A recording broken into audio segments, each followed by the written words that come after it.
A gangue dos Estados Unidos, Mara Salvatrucha ou MS-13 como você nunca viu. Esse é mais um vídeo da TV Coyote. Se você não é inscrito no canal, aproveite a oportunidade para se inscrever clicando em inscrever-se aqui embaixo. E esse é o único documentário basicamente em português disponível hoje com relação a esse grupo dos Estados Unidos que é classificado por muitos como hoje um dos maiores e mais crescentes grupos criminosos do mundo. Aqui no Brasil existem muito poucas publicações, reportagens sobre o grupo e não tem absolutamente nenhum conteúdo em vídeo. Então eu considerei de suma importância gravar esse registro aqui no canal. O máximo que você tem é um ou outro documentário de séries dos canais National Geographic, Discovery Channel, só que são extremamente desatualizados e nem sequer estão mais disponíveis na internet. Então, para a gente conhecer os grupos criminosos brasileiros, é muito importante a gente entender os grupos internacionais e a gente observar como que os grupos aqui do Brasil se refletem no modo de operação dessas facções estrangeiras. Vamos lá, eu dividi esse especial em 3 capítulos. O primeiro capítulo é Origem, o segundo capítulo é Rituais e Procedimentos e o terceiro capítulo é Hoje em Dia, pra gente ver como tá hoje em 2017, já entrando em 2018, a situação dessa gangue lá dos Estados Unidos. Lembrando, toda informação sobre crime organizado é muito complicada, exatamente por ser um poder paralelo. Os dados divulgados pelo Estado muitas vezes são extremamente defasados, extremamente errôneos. Você tem várias informações incoerentes que muitas vezes vêm de meios confiáveis, mas eu fiz uma pesquisa bem detalhada, separei vários dados controversos para tentar montar uma coisa bem séria e bem próxima da realidade. Então, qualquer atualização que for surgindo, eu vou comunicando aqui no canal, como eu sempre faço. Vamos lá ao primeiro capítulo.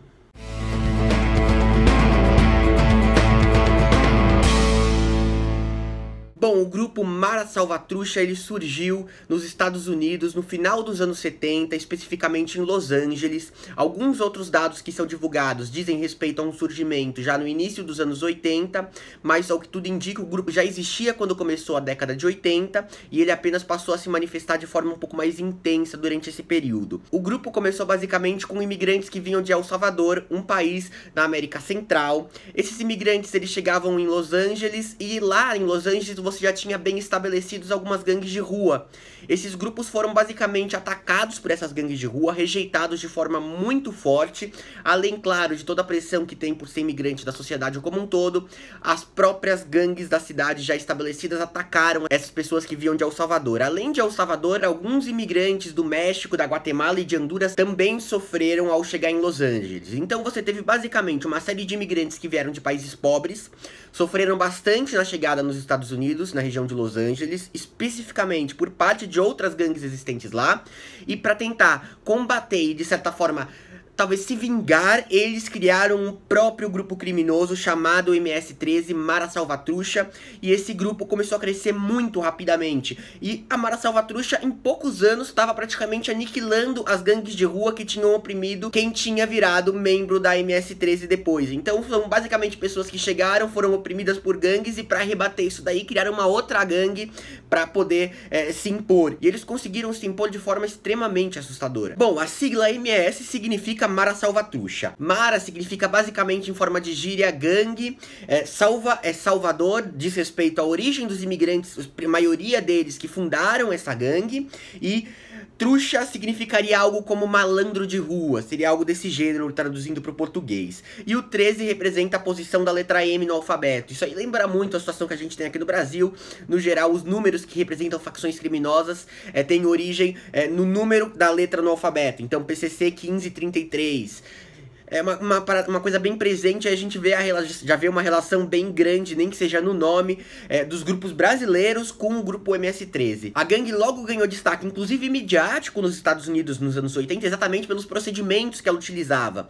Então, a morte muitas vezes utilizando facas. Todo mundo sabe que a faca traz um sofrimento muito maior do que, por exemplo, uma morte com arma pode trazer. Então, métodos de violência, métodos até um pouco prejudiciais para o grupo, de certa medida, porque eles chamam a atenção da mídia, eles atraem a atenção do Estado e aumentam a repressão contra. Então a gente vê no Brasil, por exemplo, na realidade do crime organizado hoje em dia, especificamente nos grupos maiores, uma situação em que os grupos procuram, no caso de matar alguém, pensar bem se isso é necessário, e matando essa pessoa é uma morte feita da forma mais discreta possível. É uma realidade completamente diferente do que a MS-13 fazia no passado, lá nos Estados Unidos, nos anos 80.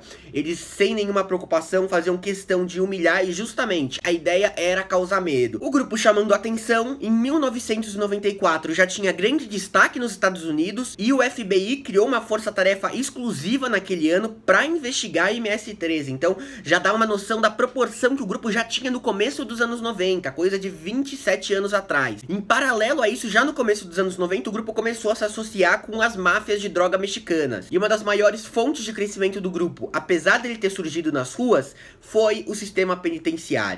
O grupo oferecia proteção, oferecia benefícios para os presos em troca de lealdade e em troca de alguns serviços que seriam prestados depois e também em troca de um pagamento de uma taxa. Então, algo idêntico ao que a gente enxerga no Brasil, aproveitando a falta de qualidade do sistema penitenciário, a falta de condições que o Estado não fornece, esse grupo passa a oferecer isso para os presos e aí consegue angariar novos membros e se expandir. As pessoas, quando saem do sistema penitenciário, saem, de certa medida, pior do que entraram, porque agora elas são filiadas a um grupo criminoso, um grupo que, por questões até de sobrevivência, essas pessoas acabam tendo que cumprir o que eles querem, e por questões também éticas e de identificação. Então se cria uma identificação real, se cria um gosto real pelo grupo que me ajudou enquanto eu tava mal. Então é uma situação muito semelhante aqui do Brasil, e esse foi um dos maiores motivos da expansão da MS-13 na época.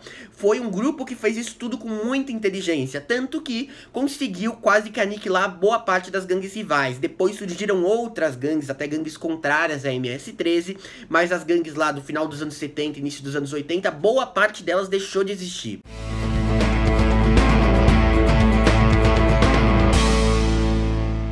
Bom, os rituais e procedimentos do grupo, como eu disse, são de extrema violência. Um dos lemas do grupo é mate, estupre e controle. E aí a gente já vai entrar numa questão, já fazendo novamente comparativo aqui com o Brasil.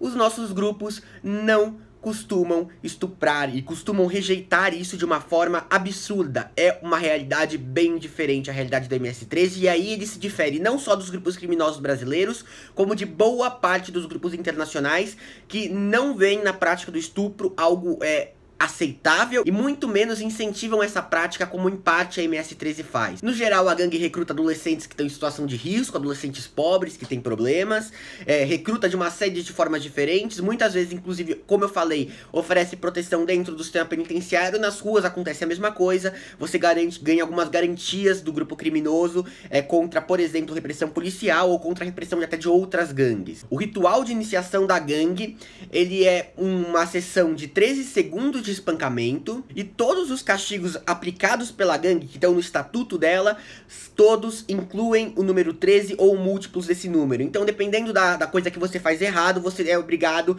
a ter uma sessão de espancamento de 13 segundos, de 26 segundos, de 39 segundos, ou algum outro tipo de punição, também com durações de múltiplos de 13. Outra vez em que o número 13 está bem presente, é a idade mínima que você tem para entrar na gangue, você tem que ter pelo menos 13 anos. Essa questão do número 13 mostra algo também que a gente não faz tanto paralelo com a situação aqui no Brasil. É uma questão completamente ideológica deles, não tem nenhuma situação prática.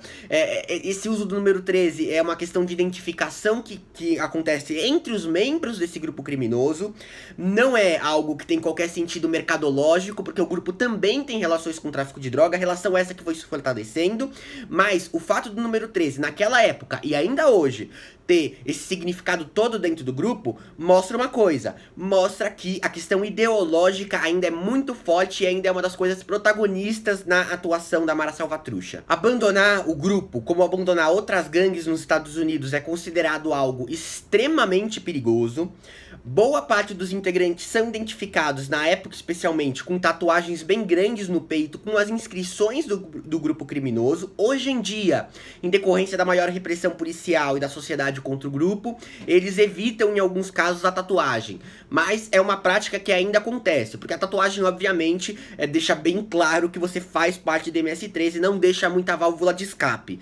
De qualquer forma, outra característica muito importante é aquilo. Tatuagem, uma coisa que não sai, é difícil de tirar, acaba sendo bem complicado para uma pessoa querer se desfiliar do grupo. Desfiliação que, claro, é algo completamente rejeitado pelos membros, então se alguém sai, praticamente a ordem é matar a pessoa ou tomar algum outro tipo de procedimento, dependendo de uma série de outros fatores. Mas, de modo geral, uma pessoa que está disposta a sair do grupo tende a ter problemas depois. Basicamente, quando você entra na MS-13, você pode ter 13 anos quando fez essa escolha. Depois disso, você praticamente não tem alternativa para largar o grupo criminoso. E o grupo chama atenção até hoje por causa dos procedimentos violentos. E é muito comum na mídia dos Estados Unidos você ver casos de pessoas que foram mortas pelo grupo ganharem grande destaque, mais do que assassinatos comuns, exatamente pelos procedimentos que são usados. Então eu separei aqui, ó, alguns casos. Em setembro desse ano, 2017, por exemplo, o grupo, membros do grupo esfaquearam um homem 100 vezes, decapitaram ele e arrancaram o coração num parque bem próximo de Washington,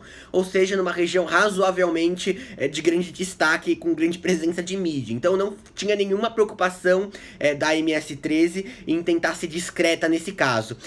Essa morte ganhou um amplo destaque na mídia norte-americana. Os integrantes usaram walkie-talkies para se comunicar no momento. Foi toda uma mobilização. Foi um assassinato planejado por 2 semanas. Pode até parecer bastante, mas a gente sabe aqui no Brasil, por exemplo, que um grupo criminoso matar alguém no geral exige um planejamento um pouco mais detalhado do que um planejamento que você pode ter em 2 semanas. Então eu até classifico esse período de análise e de planejamento um período muito curto, porque é de praxe nos grupos brasileiros e em grupos internacionais como cartéis de drogas de modo geral. Um dos grupos, por exemplo, que surgiram contra a MS-13 com o passar do tempo foi um grupo chamado Mara 18, que surgiu exatamente na 18ª rua, lá em Los Angeles. Esse grupo criminoso é que nem aqui no Brasil a gente observa grupos que surgem em estados do Nordeste, do Norte, com a intenção principal de fazer oposição a um certo monopólio da facção criminosa primeiro comando da capital. É uma situação muito, muito comum você ter essa certa revanche. Assim como a própria MS-13 surgiu para fazer oposição a outras gangues já existentes. Então, mostra que sim, não significa que você tem um monopólio do crime nos Estados Unidos, nem perto disso. A gangue MS-13 chama a atenção, especialmente por causa dos métodos que utiliza, chama a atenção pelo seu tamanho, mas o tamanho não é o principal. Vários cartéis de drogas internacionais têm presença muito intensa nos Estados Unidos, inclusive cartéis mexicanos, têm lucros muito maiores do que a MS-13, então é um grupo que ganha destaque porque ele chama mais atenção que qualquer outro grupo. Não é nem de longe, na minha opinião, em receita financeira, o maior grupo dos Estados Unidos e muito menos do mundo, mas muitos classificam como o grupo que mais cresce no mundo e alguns ainda dizem que é a maior organização criminosa. Aí é uma questão de parâmetros, é muito difícil de você classificar essa situação. Como eu disse, os dados são muito escassos, você tem operações do FBI, eventualmente, que divulgam vários dados e várias questões do grupo criminoso, mas ainda assim são dados muito pouco concretos, como aqui no Brasil também é. É muito difícil de você confiar nos números que são divulgados com relação ao número de integrantes, com relação à arrecadação, é muito difícil, e mesmo eles sendo reais, quais deles você vai usar de parâmetro para avaliar que um grupo é ou não um dos maiores ou o maior? Na minha opinião, em questão de chamar atenção no objetivo de criar terror, talvez sim, seja hoje o grupo que mais se destaca mundialmente. Na questão financeira, na questão de número de integrantes, muito provavelmente não é.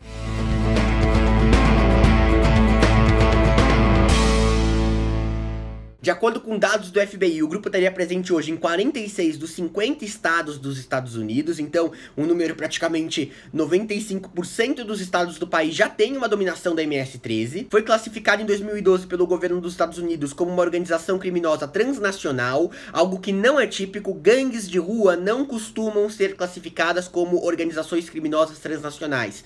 Isso, no geral, é usado para cartéis de drogas, como, por exemplo, pro Los Zetas, o cartel mexicano, a máfia japonesa e Yakuza, ou, por exemplo, a italiana Camorra. Então você não tem uma situação, não é algo de praxe você classificar esses grupos. Se bobear, a Mara Salvatrucha é o único grupo de gangue de rua, um grupo que não tem o foco principal no mercado das drogas, no mercado das armas, que tem essa classificação. O último dado mais concreto que foi divulgado pelo FBI com relação ao número de membros estimava entre 8 e 10 mil pessoas filiadas à MS-13. A gente não sabe muito bem como evoluiu esse número.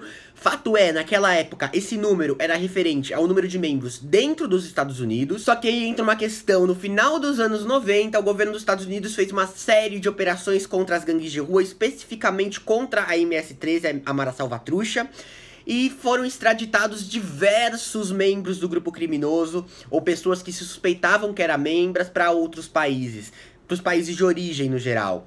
E aí várias pessoas que faziam parte do grupo voltaram para El Salvador.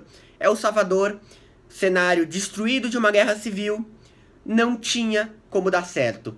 O grupo começou a formar uma mega filial na América Central. E essa mega filial na América Central, você tem estimativas hoje que variam de 60 a 100 mil integrantes.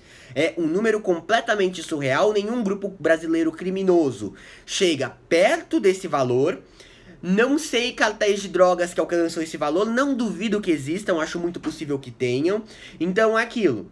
Se o parâmetro for número de membros, independente de qual é exatamente a relação dos membros com o grupo, talvez também a MS-13 possa ser considerada hoje o maior grupo criminoso do mundo. Talvez. Não dá pra afirmar isso simplesmente porque essa estimativa de 60 mil a 100 mil é uma estimativa e é uma estimativa extremamente aberta. El Salvador e outros países da América Central não têm condições adequadas para fazer uma análise e um DNA muito bom da facção, do grupo ou dos outros grupos que atuam na região. Então é muito difícil de você ter algo mais sério se sabe que é um número representativo e que muitas vezes funciona como um estado paralelo ao estado desses países mais pobres. O que é engraçado é que muita gente pensa que a MS-13 começou em El Salvador, na Guatemala, em Honduras, e foi para os Estados Unidos, já entrou nos Estados Unidos através da imigração. Quando foi um pouco o contrário, realmente, os fundadores, de modo geral, eram realmente pessoas oriundas desses países, tanto que tá no nome da facção, Mara Salvatrucha. Então, realmente existe essa relação. Só que eles chegando nos Estados Unidos, depois de já estarem lá há algum tempo, criaram essa gangue. E aí os Estados Unidos extraditou esses grupos, extraditou os membros do grupo, e aí a gangue surgiu nos outros países através de pessoas já vindo dos Estados Unidos. Então basicamente a gangue foi importada dos Estados Unidos para a América Central. E isso foi um tiro no pé do próprio país, por um motivo bem simples: o crescimento internacional do grupo facilitou bastante o fortalecimento interno dele. Existem várias evidências de células do grupo funcionando no Canadá, que aí entra a questão da proximidade, e na Espanha, uma coisa que chama muita atenção. Eu acredito que no caso da Espanha a língua seja um grande contribuinte disso. Não seria um país tão estratégico para o grupo como o Canadá é, como o México é, porque é rota de drogas. Como eu disse, o grupo também aposta no tráfico de drogas. Como o Canadá é por causa da proximidade com os Estados Unidos, é algo quase inevitável a expansão do grupo para esses países. O que chama atenção é eles pularem o Oceano Atlântico e irem para a Espanha. A última estimativa de receita do grupo varia mais ou menos entre 31 milhões de dólares. Não confio nem um pouco nesse número na realidade. Gedel Vieira Lima tinha 51 milhões de reais no seu apartamento em Salvador, aqui no Brasil. Ministro do governo Temer, para quem não sabe.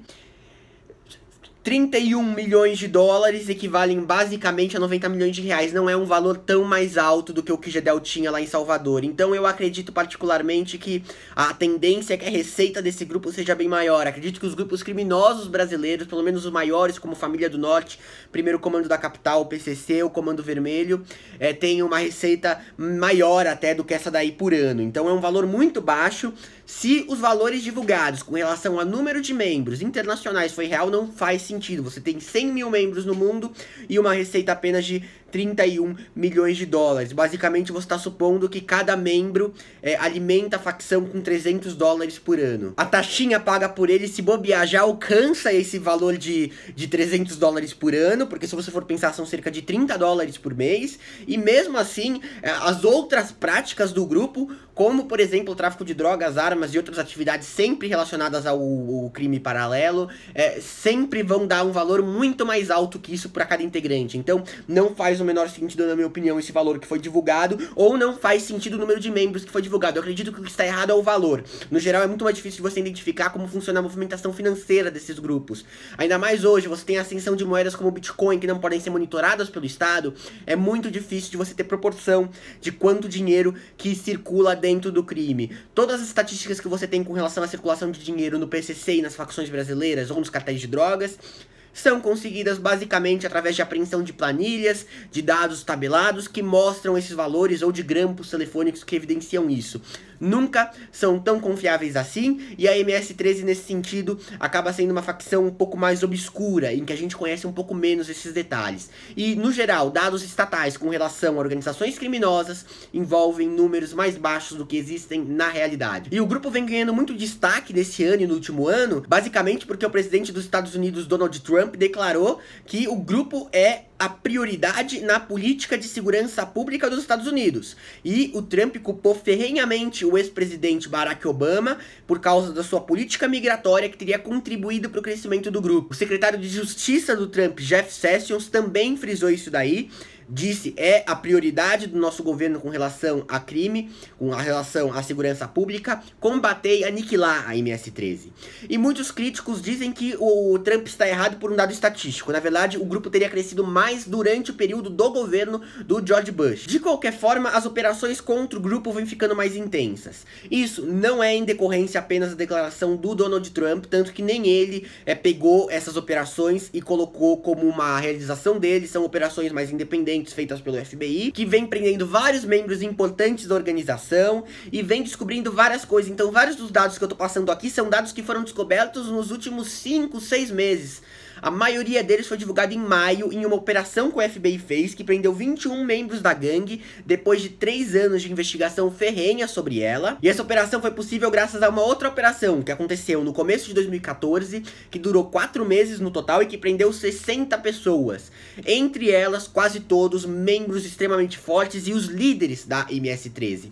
Depois dessa operação que aconteceu em 2014, o grupo, por exemplo, nunca mais passou a ter um líder concentrado. Eles passaram a ramificar as lideranças dentro, justamente porque eles sabiam quem se dispor a ser líder vai ser caçado e preso pelo FBI. Então ninguém quis ter esse papel, ninguém quis ter essa denominação de líder, de figura máxima do grupo criminoso. Se preferiu uma gestão um pouco mais descentralizada, pelo menos na aparência.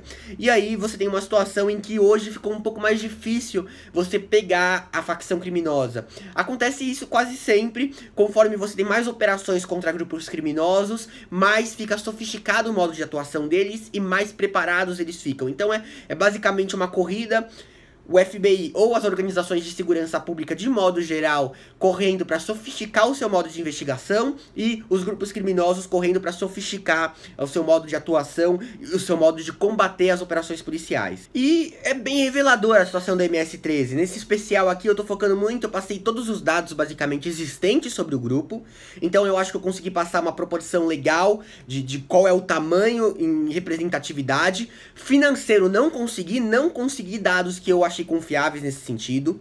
Não existem dados específicos de em qual medida que o grupo atua com o tráfico de drogas, em qual medida que o grupo atua com o tráfico de armas, quais são as formas de arrecadação além das caixinhas pagas, assaltos, roubos de carga. Não existem quase dados divulgados sobre essas questões em relação à MS-13. São dados que, se são dados grandes, eles escondem bem. Mas o que chama a atenção nesse grupo, na minha opinião, é que sim, óbvio, existe o objetivo mercantil, o objetivo capitalista de conseguir ganhar dinheiro, mas a razão ideológica que levou ao surgimento do grupo no final dos anos 70, começo dos anos 80, ainda é muito presente e ainda é predominante. Como eu disse, você manter, por exemplo, aqueles rituais de 13 segundos, manter as ações violentas que você tinha antes, manter ainda boa parte dos membros com tatuagens com o nome do grupo, são coisas que financeiramente, do sentido mercadológico, não valem a pena. Chamam a atenção da polícia, levam a prisões, levam a apreensões de drogas, de armas, que seriam o negócio do grupo. Aqui no Brasil, a gente observa isso. Quase todos os grupos criminosos são focados basicamente na questão financeira. Os que são focados em questões mais ideológicas são minorias, são grupos estaduais. Primeiro comando da capital, Comando Vermelho, Amigo dos Amigos. Terceiro comando puro, Família do Norte. São grupos criminosos que surgiram com um lado ideológico muito forte. Surgiram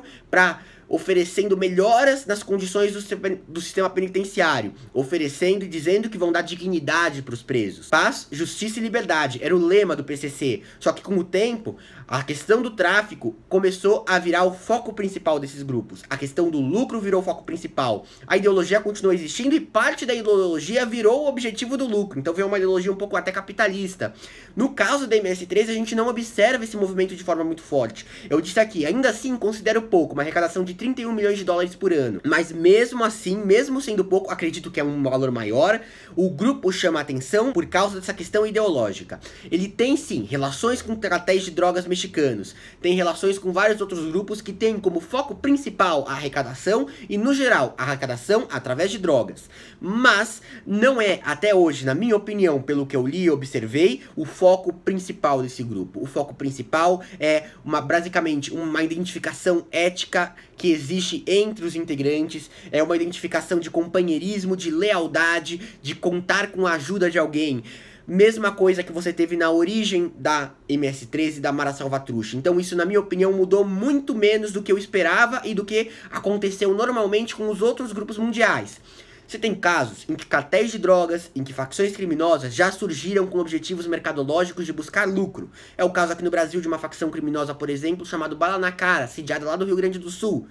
Mas, de modo geral, eles surgem com motivos ideológicos, vão perdendo essa ideologia e vão se transformando em praticamente multinacionais que procuram arrecadar o máximo de dinheiro possível, que não costumam praticar métodos de tortura, porque entendem que isso não é inteligente do ponto de vista do mercado. A MS-13, repetindo novamente, porque é muito importante para entender esse grupo, não.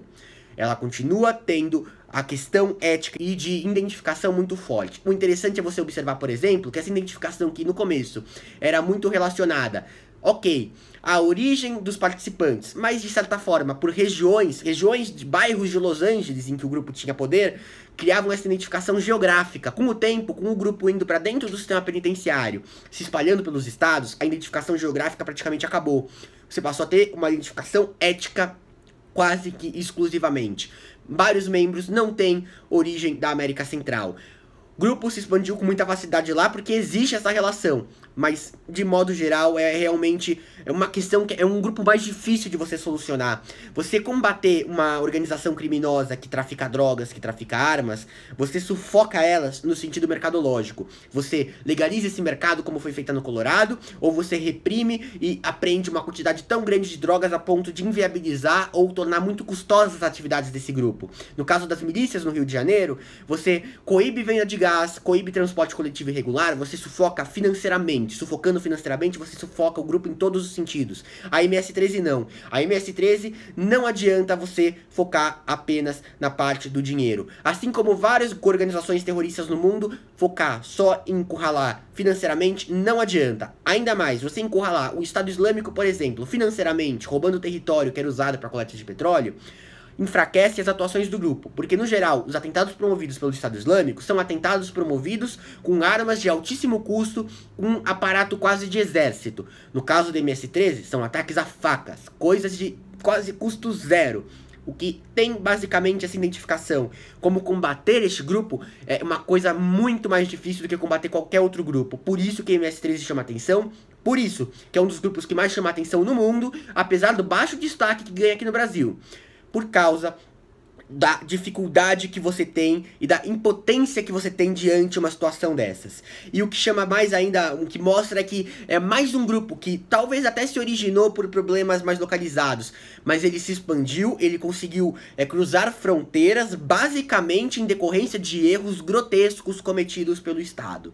Erros como você mandar extraditar os membros sem tentar resolver a situação de uma forma mais adequada. Basicamente eram pessoas que foram muito oprimidas quando chegaram no país, oprimidas por grupos criminosos, por gangues, então não é aquela questão clássica até que tem de opressão a estrangeiros, a imigrantes que chegam no país, então desrespeito, não, era uma questão até mais forte, uma questão física, eram agredidos e mortos fisicamente por gangues de Los Angeles quando chegaram de El Salvador. Oprimidos, eles resolveram oprimir os grupos que massacraram eles antigamente, e aí a situação vira um efeito dominó, vira uma coisa avassaladora, assim como aconteceu no Brasil. É um sentimento muito de vingança, eu acredito, é uma situação que É difícil de você combater, é uma coisa que você consegue a longo prazo com educação, basicamente. E depois que vira um problema de segurança pública mesmo, nem o FBI consegue encurralar esse grupo. O grupo continua crescendo, como eu falei, chegando na Espanha e no Canadá, crescendo na América Central. Esse crescimento na América Central, novamente, oriundo de um erro: transferir os presos para o exterior, jogar o problema no quintal do vizinho. O problema cresceu tanto no quintal do vizinho que tá vindo de volta com tudo pro seu quintal. Então, erro muito grotesco dos Estados Unidos. Também a forma como o sistema penitenciário foi tratado em uma certa fase lá nos Estados Unidos, com o fim de vários programas de ressocialização e de trabalho para presos, ajudou no crescimento desse grupo. Você tem o vácuo estatal dentro do presídio, o vácuo de serviços públicos, alguém preenche esse vácuo. Então, o poder não suporta vácuo. Dentro do sistema penitenciário, isso não é diferente. Nas ruas, isso não é diferente. Foi, na minha opinião, o vácuo de poder estatal, a grande opressão sofrida, que levou a grupos como a MS-13 estarem crescendo tanto. E entender a Mara Salvatrucha é entender, de certa forma, a dinâmica do crime nos Estados Unidos e entender os Estados Unidos, porque você entender o crime de um país é muito importante para você entender ele. E tem um homem que é chamado Thomas Ward, ele disse exatamente isso num livro que ele escreveu, que em tradução em português que significaria Gangsters Sem Fronteira. Esse livro foi escrito depois de ele ficar 8 anos convivendo com membros da MS-13, e uma hora ele fala o seguinte: as gangues são tão norte-americanas como a torta de maçã ou beisebol. Um abraço e até o próximo vídeo.